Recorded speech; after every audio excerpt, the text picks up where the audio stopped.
Imposto sobre grande fortuna não vai rolar, meu. Claro que não vai rolar. Sabe por que não vai rolar? É papo.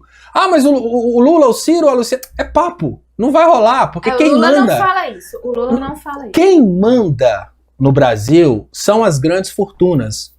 Se você cogitar a possibilidade de criar um imposto sobre grandes fortunas, você precisa de ter maioria no Congresso Nacional. E quem é maioria no Congresso Nacional defende as grandes fortunas. Agora, ficar falando sobre terreno na Lua é perder credibilidade. E, infelizmente, o meu sincericídio é uma coisa muito triste, porque eu sei que... vou discutir Leonardo Stolp, vou cancelar e não vou ver nunca mais, porque Leonardo Stolp falou que não tem que brigar contra a urna do Bolsonaro, Leonardo Stolp falou que esse imposto sobre grande fortuna não vai dar certo. Não vai, meu, não vai dar certo. Olha, de boa, quem fica propondo impostos sobre grandes fortunas fica propondo terreno na Lua, porque nós estamos vivendo um Brasil de um povo completamente ignorante, um povo que acha que tem grandes fortunas porque comprou um carro financiado em 48 vezes.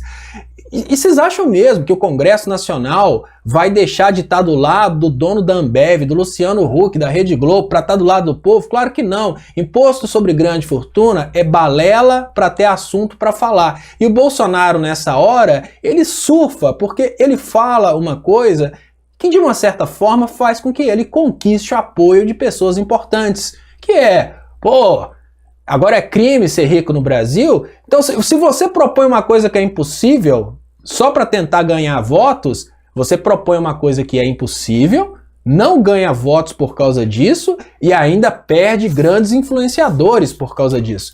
Agora, no momento que você combate uma coisa que é impossível para um povo boçal como o brasileiro, você ganha o ponto dos influenciadores, né? Porque a galera que tem grandes fortunas de verdade, que comanda muita coisa, vai ficar toda com o Bolsonaro. Grande fortuna, imposto sobre grande fortuna, Bolsonaro é contra. E assim, infelizmente, que a banda toca.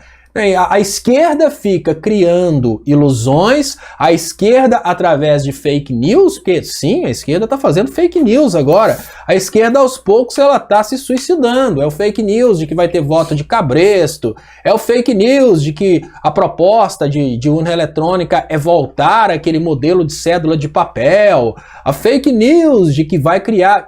Tudo isso é o fake news de que vou colocar vou taxar grandes fortunas, que vai nada. O executivo não consegue taxar grandes fortunas. Simples assim, porque isso é competência do Congresso Nacional. Congresso Nacional é eleito pelo dinheiro. O povo não sabe a importância do Congresso Nacional.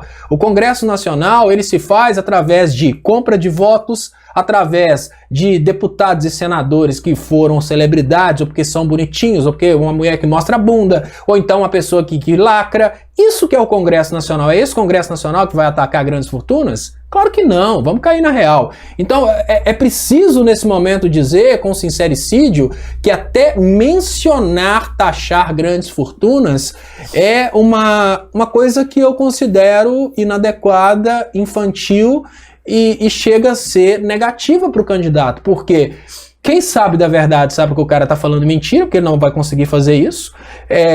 Falar que seria importante é uma coisa bem diferente de falar que eu vou fazer, tá? Seria importante? Hoje eu tenho minhas dúvidas. Sabe por quê? Porque o Brasil acabou. Você vai taxar grande fortuna aqui, a grande fortuna vai embora do Brasil. Então hoje eu tenho minhas dúvidas. Em 2014 era fundamental, porque em 2014 as grandes fortunas estavam lavando a égua. Agora as grandes fortunas estão indo embora. Nós estamos vivendo a maior fuga de dólares da nossa história. As grandes fortunas estão desvalorizando com a desvalorização do real. Então é perigoso você virar e falar que você vai taxar a grande fortuna e a grande fortuna fazer como a Ford, fazer como essas várias empresas que estão simplesmente rapando fora do Brasil. E esse sincericídio é muito importante. É porque eu sou liberal? Não, é porque eu tenho plena consciência que isso aqui virou uma merda.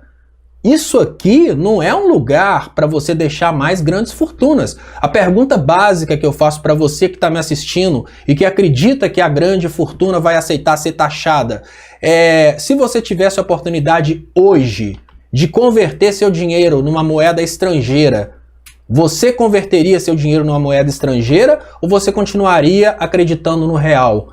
Se você não acredita mais no real depois que Bolsonaro, Temer e o e o Guedes destruíram a economia brasileira, por que as grandes fortunas vão acreditar no real? Então é um papo que só tem a descontribuir. É a mesma coisa da urna eletrônica. Isso não é pauta. Pauta não é prometer tirar de uma classe. Pauta é mostrar como você vai fazer para que todas as classes cresçam sem precisar de tirar de absolutamente nenhuma. E o Lula fez isso. O Lula conseguiu fazer com que todos crescessem economicamente sem precisar de taxar a grande fortuna. Ou seja, ele não precisou de bater de frente com as grandes fortunas, ele não precisou de ser derrubado da presidência da República por tentar bater de frente com as grandes fortunas. Então é preciso esse sincericídio. É preciso que as pessoas consigam fazer propostas do crescimento do pequeno sem oferecer o decrescimento do grande. Ou seja, é preciso ter inteligência até nesse ponto da comunicação. Porque o que adianta você falar com o pobre que você vai taxar grande fortuna e o patrão desse pobre virar para ele igual fez o cara da Havan? Infelizmente, se o Haddad ganhar, eu vou ter que fechar todas as minhas lojas, né? Por causa dessas conversas. A gente não pode demonstrar que para o pobre crescer é preciso o rico empobrecer. Isso é erro de comunicação, isso não é inteligência. A gente não pode, ainda que lá na frente a gente chegue a uma prosperidade econômica para taxar grandes fortunas, se você faz uma proposta para uma sociedade que você só vai conseguir melhorar a vida de uma parte, piorando a vida da outra, você automaticamente cria uma situação de confronto e o mais forte sempre vence, porque o mais forte controla a televisão, controla a rádio e ainda controla o que se fala dentro das empresas. As pessoas, é comunismo, é isso. Os pastores, que são os donos de grandes fortunas, estão colocando tudo enquanto é fiel besta para falar de Cuba hoje em dia. Então, será que vale a pena perder os donos das grandes empresas para ter esse exercício retórico? E a explicação é muito simples. O imbecil não entende a importância de taxar grandes fortunas, mas o imbecil vai escutar o pastor falando que o PT é comunista porque quer taxar grandes fortunas. O imbecil não entende que taxar grandes fortunas vai significar eventualmente transferir renda para ele através da saúde e educação dos filhos dele. Mas o patrão, o dono da igreja, vão falar com ele que o PT vai transformar o Brasil em Cuba por causa de um papo de taxar as grandes fortunas. Não estou falando que o PT falou isso, eu estou falando sobre o risco de falar essas coisas. Mais importante, existe uma máxima que é conhecida como a máxima de Pareto, que é quando você consegue melhorar a vida dos outros sem piorar a vida de ninguém. Isso é uma otimalidade de Pareto.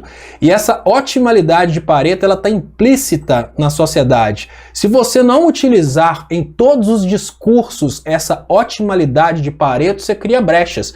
Então, se você fala que para você melhorar para a religião afrodescendente, você tem que piorar para as outras religiões, você cria uma disputa. Se você fala que para poder melhorar a vida dos mais pobres, você tem que taxar grandes fortunas, os donos das grandes fortunas vão para o outro lado e vão convencer os pobres a ficarem contra você. Simples assim.